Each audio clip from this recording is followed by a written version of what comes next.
আর দু চারটে ভালো বেগুন পেলে নিয়ে নিও তো, কটা বেগুনিও বানাবো। হ্যাঁ, উফ, সকাল সকাল বায়নার জাঁতাকলে পড়েছি রে বাবা। এই সাবধানে যেও। জয় ঠাকুর, জয় ঠাকুর। গোপাল দাদা আমাকে বাঁচাও, গোপাল দাদা আমাকে বাঁচাও, আরে, আরে। বাঁচাও গোপাল দাদা, ভোলা যে, আমাকে বাঁচাও। আচ্ছা আগে ভিতরে এসো দেখি।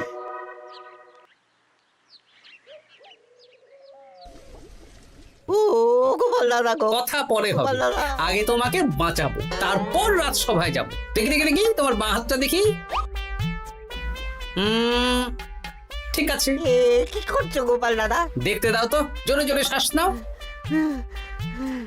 এ কি বলি, তুমি ফিরে এলে যে? চুপ গিন্নি, তুমি ভোলাকে জল বাতাসা দাও তো। হ্যাঁ, এটাও ঠিক আছে। এ সব কি করছো গোপাল দাদা? না, তুমি তো বলছিলে তোমাকে বাঁচাতে, এবার তুমি যদি না মরো তাহলে কি করে বাঁচাবো বলো তো? গোপাল দাদা এই রসিকতা করো না তো।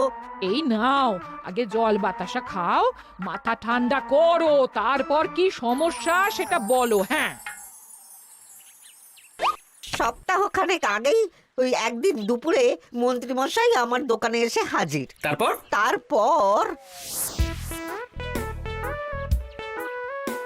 আরে মন্ত্রী মশাই যে হঠাৎ আমার দোকানে পদ ভুলে নাকি? আমি কিভাবে আপনার সেবা করতে পারি? আরে আরে ওরকম ভাবে বলছো কেন? আগে তোমার দোকানের দুটো সেরা মিষ্টি খাওয়াও দেখি, তারপর বলবো। এই নিন খান। এ তো সামান্য রসগোল্লা। এটাই সেরা রসগোল্লা। খেয়ে দেখুন, তারপর বলুন। বাহ বাহ বাহ বাহ। কি স্বাদ, অপূর্ব। এই রসগোল্লা আমার দোকানে রাজভোগ নামে পরিচিত। মহারাজ তো সব উৎসব অনুষ্ঠানে এটাই কিনে নিয়ে যান। আর সেই জন্যই তো তোমার কাছে এসেছি ভোলা। আমার প্রায় 1002 রাজভোগ লাগবে। 1002? এক সপ্তাহ পরে আমার লাগবে। আমার ছোট শালিকার বিয়ে বলে কথা। হয়ে যাবে। আর তার 2000 রাজভোগের দাম কত? আপনি 50 মোহর দেবেন। ঠিক আছে, এই যে এই নাও, 5 মোহর অগ্রিম দিচ্ছি, এটা রাখো। ঠিক এক সপ্তাহ পর সকাল সকাল নিয়ে যাব আর বাকি মোহর দিয়ে যাব। বেশ বেশ, আমি বানিয়ে রাখবো। তারপর এক সপ্তাহ পরে কি হলো? এক সপ্তাহ পর মন্ত্রী মশাই বটা আর ঘটা এলো। এই নিন মন্ত্রী মশাই, এক একটা হাঁড়িতে 100টা করে রাজভোগ রেখেছি। 20টা হাঁড়িতে ভরা আছে। বটা ঘটা, তোরা ঝটপট হাঁড়িগুলো গাড়িতে তোল। আচ্ছা মন্ত্রী মশাই। তোদের খিদে পেয়েছে নাকি? না, বাড়ি থেকে ভাত খেয়েই বেরিয়েছি, এত দূরে যেতে হবে তো। বেশ বেশ বেশ। ভোলা, তুমি তাহলে আমাকে 4টে কচুরি দাও। খুব খিদে পেয়েছে গো। গিন্নি তো গতকালই সকালে চলে গেছে আই বুড়ো ভাত খেতে। তা তো হবেই, ছোট বোন বলে কথা। এই নিন, এই নিন আপনার কচুর। দাও।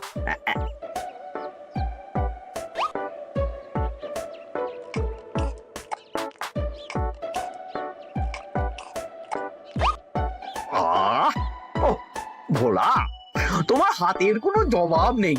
যেমন রাজভোগ তেমনই কচুরি। কেন মন্ত্রী মশাই, কচুরির তরকারিতে বেশি মিষ্টি হচ্ছে নাকি? আরে না না, বলছি ভালো খেতে হয়েছে। তা এখন 4টে কচুরি কত দাম রেখেছো? এই 4 আনা মন্ত্রী মশাই। বেশ বেশ বেশ, এই না 4 আনা কচুরির দাম মিটে গেল।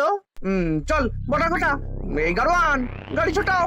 আরে ও মন্ত্রী মশাই, আমার বকেয়াটা দিয়ে যান। এই দাঁড়াও দাঁড়াও, কিসের বকেয়া? এই তো কচুরির দাম দিয়ে দিলাম। হ্যাঁ, আমরাও দেখেছি। কচুরি নয়, রাজভোগের বকেয়া। ওটা তো কবেই দিয়ে দিয়েছি, নইলে আমার বাড়ির জন্য বানিয়ে রাখো। আপনি তো মাত্র 5 মোহর অগ্রিম দিয়েছেন, এটা দিয়ে কি 50 মোহর কি করে হবে? আমি 50 মোহরই দিয়েছি ভোলা, তুমি ভুলে গেছো। এই আমার দেরি হয়ে যাচ্ছে, চলো চলো চলো চলো চলো। বুঝলাম, বেশ ভালোই ঠকিয়েছে। এখন আমি ওই মহাজনদের মুখ দেখাতে পারছি না গোপাল দাদা। বেশ, তুমি আমার সাথে রাজসভায় চলো, যা বিচার মহারাজই করবেন। সবই তো শুনলেন মহারাজ, এবার আপনি বিচার করুন। মহারাজ, আমাদের মন্ত্রী মশাই আমার সাথে পেরে ওঠে না, এখন সাধারণ খেটে খাওয়া গরিবের সর্বনাশ করছে। মুখ সামলে কথা বলো গোপাল। ভোলা তোমাকে বানিয়ে বানিয়ে মিথ্যে গল্প বলেছে আর তুমি ভোলার কথায় নাচছো, হ্যাঁ? মহারাজ, আপনি মুখের কথায় কেন ভোলাকে বিশ্বাস করবেন বলুন? তাও ঠিক, কিন্তু ভোলা তুমি যে সত্যি কথা বলছো তার কি প্রমাণ? আমি তো ওই অগ্রিমের রসিদ দিইনি মহারাজ, এটাই আমার ভুল। কিন্তু মহারাজ, আমার কাছে চাক্ষুষ প্রমাণ আছে যে আমি ভোলাকে পুরো প্রাপ্য অর্থ দিয়েছি। কাজটা ঠিক করলেন না মন্ত্রী মশাই? বাজে কথা বলো না গোপাল। ওপরওয়ালা থাকলে এর বিচার হবেই মন্ত্রী মশাই। হ্যাঁ, বেশি কথা বলো না, হ্যাঁ?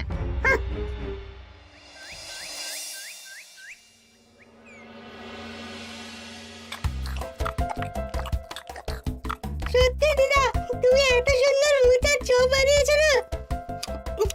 আহ, বেগুনিটাও কি মুচমুচে। বিকেল মানেই তো ভোলার দোকানের সিঙ্গাড়া। ভোলার কথা ভেবে খুব কষ্ট হচ্ছে জানিস। সত্যি দিদা, ভোলা কাকুর দোকানে যদি এত সুস্বাদু মোচার চপ বেগুনি বানাতো তাহলে দোকানে না লোকজন ভরে যেত। দেখি আজই ভোলার সাথে কথা বলবো। ওর 45 মোহর লোকসান হয়ে গেল রে। বলো না বলো, তাহলে তো ঝক্কি করে নিজেকে বানাতে হয় না, মাঝে মাঝে না হয় কিনেই আনবো। বেশ, আমি এক্ষুনি যাচ্ছি ভোলার দোকানে। সবই তো বুঝতে পারছি গোপাল দাদা, কিন্তু আমি তো মোচার চপ বানাতে পারি না। আরে বাবা, সে না হয় তোমাকে আমার গিন্নি শিখিয়ে দেবে। বিকেলে শুধু সিঙ্গাড়া না বেচে এর সাথে বিভিন্ন রকমের চপ, তেলে ভাজাও ভাজো, দেখো লাভ অনেক বাড়বে। হ্যাঁ, ঠিক আছে, তাহলে আজকে আমি ওই দোকান বন্ধ করে মা ঠাকুরনের কাছে যাব রান্না শিখতে। এসো এসো এসো।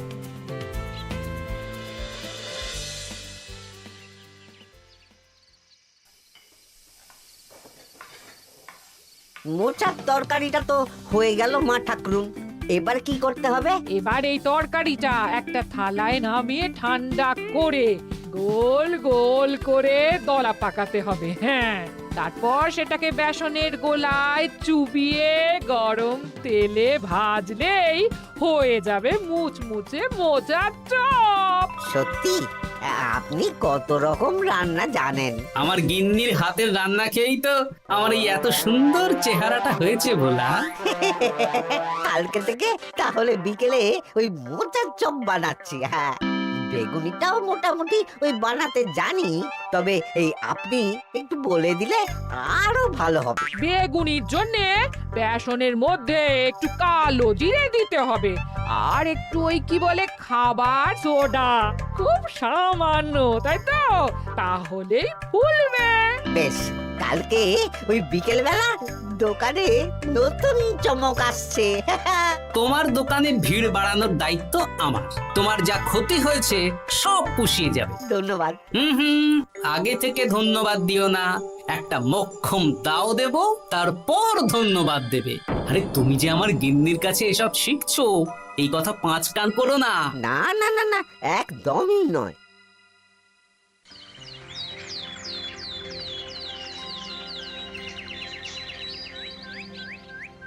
আসুন আসুন, আজকে থেকে আমার দোকানে বিকেলের নতুন চমক, মোচার চপ আর বেগুনি। দেখে যান, চেখে যান, বেগুনি মোচার চপ একবার মুখে পড়লে খাবেন গপাগপ। আসুন আসুন। দাদা, আমাকে 4টে মোচার চপ আর 4টে বেগুনি একটু ঠোঙায় ভরে দেবে? আমি আমি বুড়ো মানুষ, আমাকে 2টো বেগুনি দেবে বাবা। বাড়িতে গিয়ে আমার বুড়ির সাথে মুড়ি দিয়ে খাবো। ভোলার তো ভাগ্য খুলে গেল মন্ত্রী মশাই। বলিস কি? আপনি এত বড় ঠকানোর পরেও ভাগ্য খুলে গেল। ভোলার দোকানে লোক কিলবিল করে আসছে। ভোলা আজকে থেকে বিকেল বেলায় মোচার চপ আর বেগুনি বিক্রি করছে, আর গোপাল ভোলার হয়ে লোক যাচ্ছে। শুধু কি নামেই কাটছে নাকি সত্যি সত্যি ভালো খেতে? এই তো একজনকে দিয়ে আনিয়েছি, খেয়েই দেখুন। বাহ, সত্যি ভালো খেতে দেখছি। বেশ যত্ন নিয়ে বানিয়েছে মনে হচ্ছে। আমার শাশুড়ি আমার এসব তেলে ভাজা খেতে খুব পছন্দ করে। কি তা ওনাকে একদিন ডেকে খাওয়ান না। হ্যাঁ, শ্বশুর বাড়ির সম্পত্তিটা হাতানোর জন্য শাশুড়িকে হাতে রাখতে হবে। দেখি একদিন নিমন্ত্রণ করব, ভালো মন্দ খাওয়াবো, একদম চপ মিষ্টি ছানার কোপ্তা সব খাওয়াবো।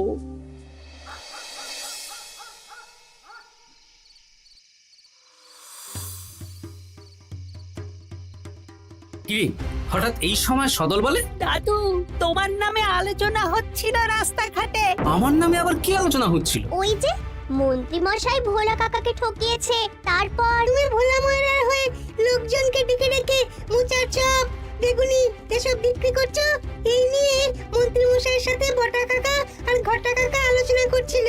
আরো বলল যে মন্ত্রী মশাইয়ের শাশুড়ি মাকে একদিন নিমন্ত্রণ করে ভোলা কাকার দোকানের চপ খাওয়াবে। আরে বাস, এত তাড়াতাড়ি এমন একটা সুযোগ পেয়ে যাব এটা তো ভাবতেই পারিনি রে। হ্যাঁ, কি সুযোগ দাদু? সে তোদের পরে বোঝাবো, আগে তোদের দিদাকে কিছু বুঝিয়ে বলতে হবে। শোনো গিন্নি, তোমাকে কাল পুকুর ঘাটে একটা কাজ করতে হবে। কি কাজ? পুকুর ঘাটে মন্ত্রী মশাইয়ের গিন্নি এখন আসেন কিনা বলো তো? রোজই আসেন। খুব ভালো, খুব ভালো। দুদিন আগেই তো গুলটেন মায়ের সাথে তুমুল অশান্তি করেছেন। হ্যাঁ, তুমি আগামীকাল ওনাকে ডেকে কিছু কথা বলবে। কি কথা? শোনো, বুদ্ধিটা ভালোই দিয়েছো। হ্যাঁ, ইয়ে বলছি গিন্নি, তোমার মা তো অনেক দিন হলো আমাদের বাড়িতে আসেন না। তা তো ঠিক, আসলে বয়স হয়েছে তো, এত দূর একা একা আসতে ভয় পায়। এ বাবা, এমন করিতকর্মা জামাই থাকতে একা আসবে কেন? তুমি বলো কবে নিয়ে আসতে হবে, আমি গরুর গাড়ি পাঠিয়ে দেবো। তাহলে কালকেই নিয়ে এসো, অনেকদিন মাকে দেখিনি। বেশ বেশ, আমি বটা ঘটাকে পাঠিয়ে দেবো। শুধু একবার আমার নামে সম্পত্তিটা লিখে দিক, তারপর আমাকে আর দেখে কে।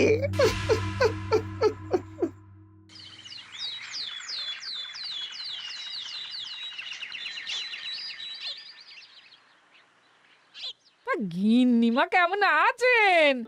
আজকাল তো আর আমাদের সাথে কথাই বলেন না।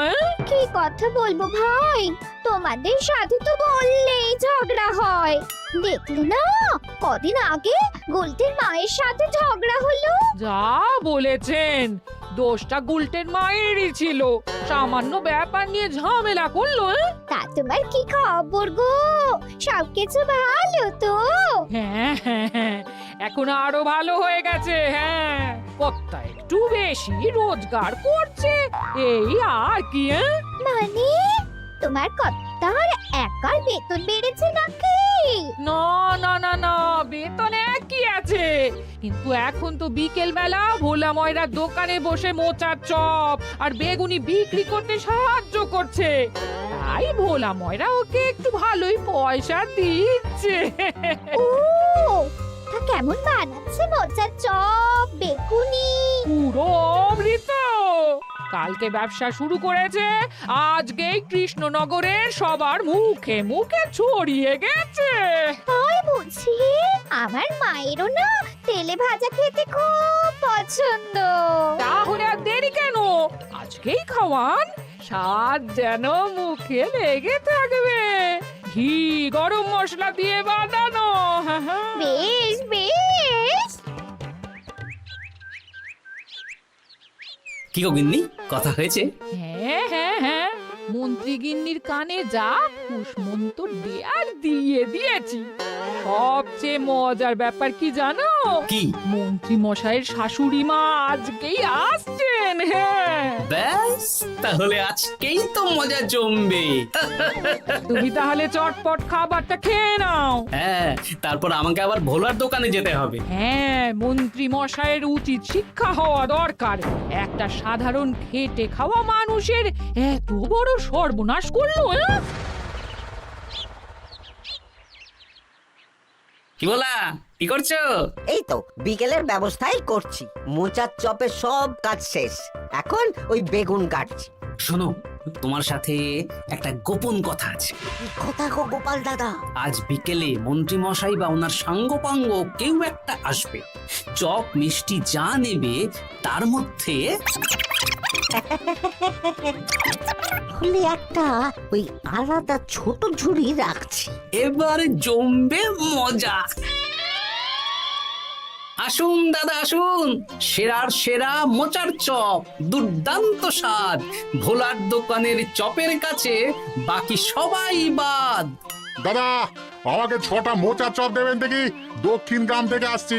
বাবা বাবা বাবা, এক দুদিনেই আমার দোকানের নাম দিকে দিকে পৌঁছে গেছে। তার বলতে আসুন দাদা আসুন দিদি, আসুন সবাই মিলে চপ বেগুনি মিষ্টি খান, চিবিয়ে কামড়ে গিলে। ওই তো মন্ত্রী মশাই নিজেই আসছেন। কিরে ভোলা, দোকানে নতুন কর্মচারী রেখেছিস নাকি? বাজে কথা বলবেন না মন্ত্রী মশাই, কোনো কাজই ছোট নয়। যাকে যাক, বেশি কথা না বাড়িয়ে আমাকে 6টা মোচার চপ, 6টা বেগুনি আর 12টা রসগোল্লা দে তো। আরে বা বিনামূল্যে দিতে পারবো না। আরে না না, পয়সা এনেছি। মোট কত হয়েছে বল? 1 মোহর 7 আনা। এই নে, ধর ধর। আপনি বসুন, একদম গরম ভেজে দিচ্ছি। বেশ বেশ, তাই দে। আমি ওই দোকানের ভেতর থেকে রসগোল্লাগুলো আনছি। এই নিন মন্ত্রী মশাই রসগোল্লা। এই তো চপ বেগুনিও ওই লাল হয়ে গেছে, একদম গরম গরম ঠোঙায় ভরে দিচ্ছি। বাড়ি গিয়ে জমিয়ে খাওয়া দাওয়া হবে। সবাই আসুন, দেখুন এই দোকানে রাজ্যের মন্ত্রীও কিনছেন। আসুন আসুন।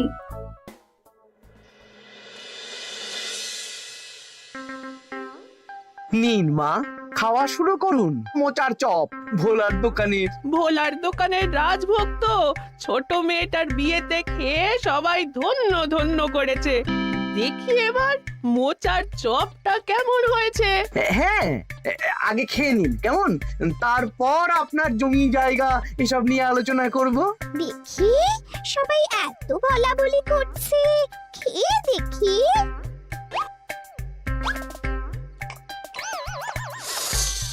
ওরে বাবারে, ওরে বাবারে, কি ঝাল রে! ও মা গো, কি ঝাল গো! চলে গেল চলে গেল চলে গেল চলে গেল! আগুন জ্বলছে! ওরে বাবারে, কি ঝাল রে! ও মা, কি ঝাল দেখি তো। ঝাল!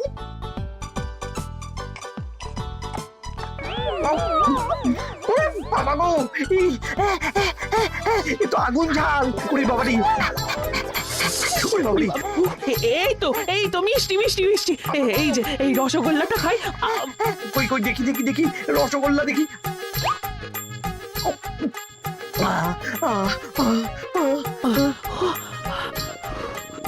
কি রে, এই পেটটা গুড়গুড় করছে কেন রে? ওরে বাবা রে, এবার তো মনে হচ্ছে ছুটতে হবে রে। ও জামাই, তুমি কি এনেছো গো? ওরে বাবারি, আমারও তো পেটটা গুড়গুড় করছে, আমাকেও এক্ষুনি কল ধরে যেতে হবে। ও আগে আমি আমি আগে যাব। ওরে বাবা গো, এক্ষুনি হয়ে যাবে।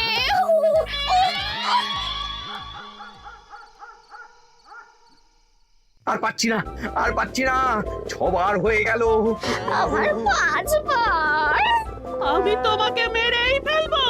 এই বুড়ো বয়সে এত ছোটালে। আমি কি জানি, সব ওই ভোলার দোষ। কালকে রাজসভায় বলবো।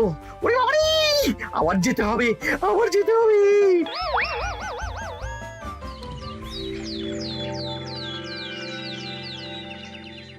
আমি নির্দোষ মহারাজ, আমি নির্দোষ। মন্ত্রী মশাই এসব বানিয়ে বানিয়ে বলছেন। হ্যাঁ, ভোলার দোকানের সবাই সুখ্যাতি করছে, শুধু মন্ত্রী মশাই আর ওনার পরিবারই নিন্দা করছে। বিশ্বাস না হলে কাল যারা যারা ভোলার দোকান থেকে চপ বেগুনি মিষ্টি কিনেছে তাদেরকে ডাকা হোক। হ্যাঁ, ডাকা হোক।